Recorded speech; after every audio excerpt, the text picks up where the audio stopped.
आने वाले सुखी जीवन के लिए थोड़ा सह लेना ही ठीक है। इसी तरह दोनों ने गाड़ी चलाना जारी रखा और अपनी मंजिल की ओर निकल पड़े।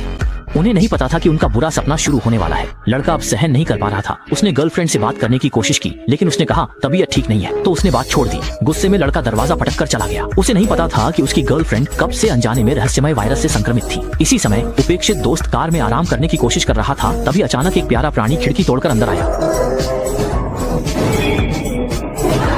डर के मारे मोटा दोस्त तुरंत भाग खड़ा हुआ और घबराहट में एक कमरे में जाकर छिप गया। इसके बाद उसने दरवाजे की झिर्री से बाहर झांक कर देखा। वापसी में उसकी फिर से क्रश से मुलाकात हुई, लेकिन हैरानी थी कि हमेशा ठंडी रहने वाली क्रश आज ज्यादा पहल कर रही थी। पहले से कंफ्यूज मोटा दोस्त और भी कंफ्यूज हो गया, लेकिन जल्दी हकीकत स्वीकार कर ली। इसके बाद का सीन अच्छा नहीं है। 2 मिनट 30 सेकंड आगे बढ़ा दें। उधर द जुआंग अपनी गर्लफ्रेंड को किसी और के भेजे कुंबा फोटो से परेशान था, इसलिए गुस्से में दरवाजा पटक कर चला गया। उसकी गर्लफ्रेंड ने यह देखकर उसे रोकने दौड़ लगाई, लेकिन तभी अचानक लंबे बालों वाला शख्स आ गया और उसे पकड़कर सीधे बिस्तर पर फेंक दिया। भाइयों, कौन समझ सकता है, ये सीन देखने लायक नहीं है। सीन बदलता है। उदास द जुआंग की मुलाकात खूबसूरत लड़की द प्याओलियांग से होती है। दोनों में दिलचस्पी है। दोनों ने आंखें बंद की और सब हो गया। हाँ, सही सुना, दोनों जल्दी करीब आ गए। लेकिन अचानक गर्लफ्रेंड की चीख ने इस पल को तोड़ दिया, तो वे दोनों जल्दी देखने भागे। द प्याओलियांग धीरे धीरे और सावधानी से आगे बढ़ती है।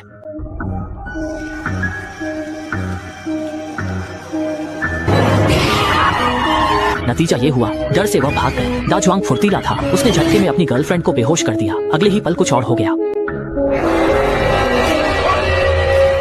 दोनों मजबूरी में कार के अंदर छुप गए, लेकिन गर्लफ्रेंड भी उनके पीछे पीछे कार पर कूद गई।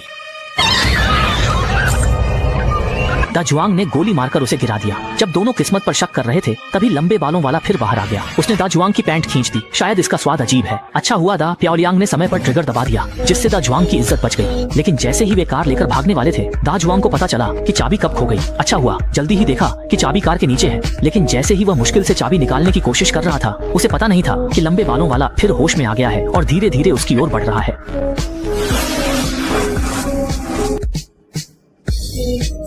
द जुआंग की चीख सुनाई दी। द प्याओलियांग ने पिस्तौल उठाई, लेकिन शाओ ख्यावाई ने उसकी बांह पकड़ ली। इसी बीच द जुआंग ने ताकत लगाई और लंबे बालों वाले के नाजुक हिस्से पर लात मारी। लो म्याओजिंग ने सामने वाले को काबू कर लिया और जल्दी से इन चीजों की कमजोरियों के बारे में द प्याओलियांग को बताया, लेकिन शाओ ख्यावाई पहले से ही सतर्क थी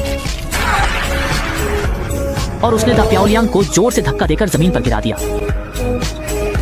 संकट की घड़ी में द जुआंग ने पिस्तौल उठाकर उसे सफलतापूर्वक मार गिराया, लेकिन अगले ही पल वह आदमी फिर से जीवित हो गया। ये देखकर दोनों इतने डर गए कि तुरंत भाग खड़े हुए और एक घर में जाकर छुप गए। उन्होंने जल्दी से अपने दोस्त हेगे को सारी बात बताई, लेकिन यह भोला भाला दोस्त उन पर बिल्कुल भी विश्वास नहीं करता, इसलिए वह बड़े आराम से खिड़की के पास जाकर देखने लगा। हेगे का चेहरा डर के मारे काला। वाकई बहुत बुरा हाल था। पता नहीं कितनी देर बीत गई। बाहर शायद सब शांत हो गया था, तो वे सब बाहर देखने गए, लेकिन तभी वे अपने अंकल से टकरा गए, जो वहाँ